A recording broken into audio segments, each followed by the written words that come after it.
Salut chers fidèles internet, salut les abonnés sur la prochaine production. C'est ça, on a envie de Matadi, c'est là les gars, vous la moitié, le monde a il faut partir à 5 heures. Malheureusement, pas vous identifier, donc essayer de éviter s'il y a un chauffeur. Donc on est là dans la route nationale à Matadi, route c'est ça, route voie de votre propose aussi, ça directement. Donc on va essayer de courir à essayer de vitesse, malheureusement, vous en profitez. Donc vraiment, ma chauffeur, oui, bah merci Nanti na frango la ba image kama ezala ka boye ba image moi ba oui ba numéro ça oui pour y tomber dans la classe de merci donc en tout cas donc nous sommes là en tout cas il y a des chance malheureusement va s'arrêter donc ça mis à 5 heures malheureusement va s'arrêter on est là à Matadi, donc route nationale numéro 1 où il soit Kanda, Pozo, si il y a qui s'assemblent.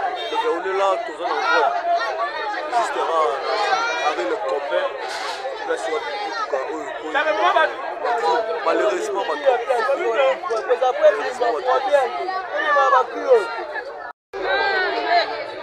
est là.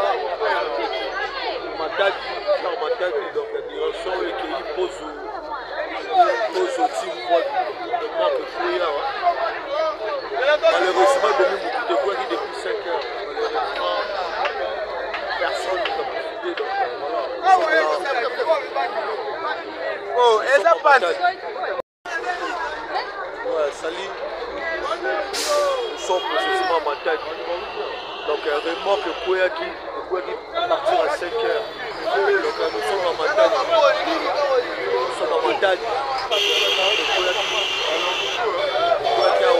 Depuis 5 heures. Donc voilà. Nous sommes positivement à Matadi.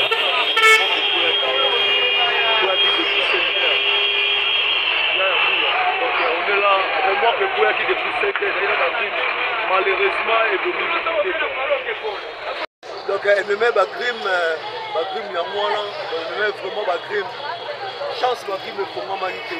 Mais quand on fait moi ma part donc ma part vraiment c'est pas si quoi. Dans la route nationale, donc il y a Matadi, donc outil va quoi l'eau qui t'a pas posé. On est là. Donc voilà quoi. Moi merci de revenir sur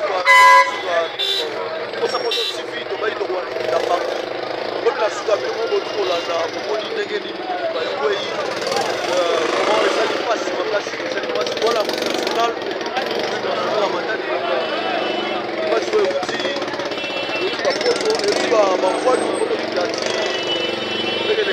donc merci beaucoup pour s'abonner pour sa télévision voilà pour la samedi toujours vu à Matadi on est à Matadi je dis bien je suis à Matadi non au titre de la image mais on est là vraiment dans la ville province de Matadi. Donc merci beaucoup, merci.